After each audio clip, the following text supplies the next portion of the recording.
Salut à tous, c'est Partadome dans Anti-Sèche. Aujourd'hui, on va voir pourquoi le 14 juillet 1789 est une date aussi emblématique. On sait tous que le 14 juillet, c'est les feux d'artifice, c'est férié, mais on ne sait pas pourquoi c'est férié. Donc on doit revenir le 10 juillet 1789, où on a une France où, bon, elle est à la limite de la crise, avec à sa tête Louis XVI. Louis XVI qui était en détente à Versailles, mais qui sentait que quelque chose allait arriver. Le 11 juillet, Louis XVI renvoie plusieurs de ses ministres. Jacques Necker, qui est le ministre d'État, c'est un peu l'équivalent du ministre de l'économie aujourd'hui. Le 12 juillet, Louis XVI fait appel au régime d'armée étranger et leur demande de surveiller Paris. Et là, les Parisiens, je vous cache pas, ils ont pas trop kiffé. Ils se sont dit qu'il y a une entourloupe. Il y a une entourloupe. Les Parisiens donc voient rouge et décident de prendre les armes.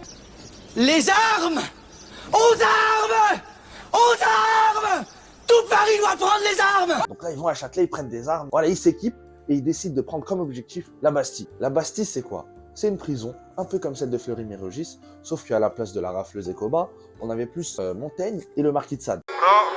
Donc les Parisiens, le 14 juillet, ils se sont dit, on va aller s'emparer de la Bastille. Il y a eu donc un bilan de 100 morts à peu près des deux côtés, dont le gouverneur de la Bastille, le marquis de Launay. Donc c'est vraiment un symbole de la Révolution. C'est donc le premier acte de la Révolution française. En soi, c'est pas un grand acte parce que la Bastille était pas très bien gardée. Il n'y avait seulement que 7 prisonniers dans cette prison. Néanmoins, c'est un symbole, car c'est la première fois que le peuple était au-dessus des rois. Si vous avez kiffé, n'hésitez pas à liker, à vous abonner et nous suivre sur tous nos réseaux. Et si vous voulez d'autres anti-sèches sur des sujets différents, n'hésitez pas à nous les mettre en commentaire. Et on se capte bientôt.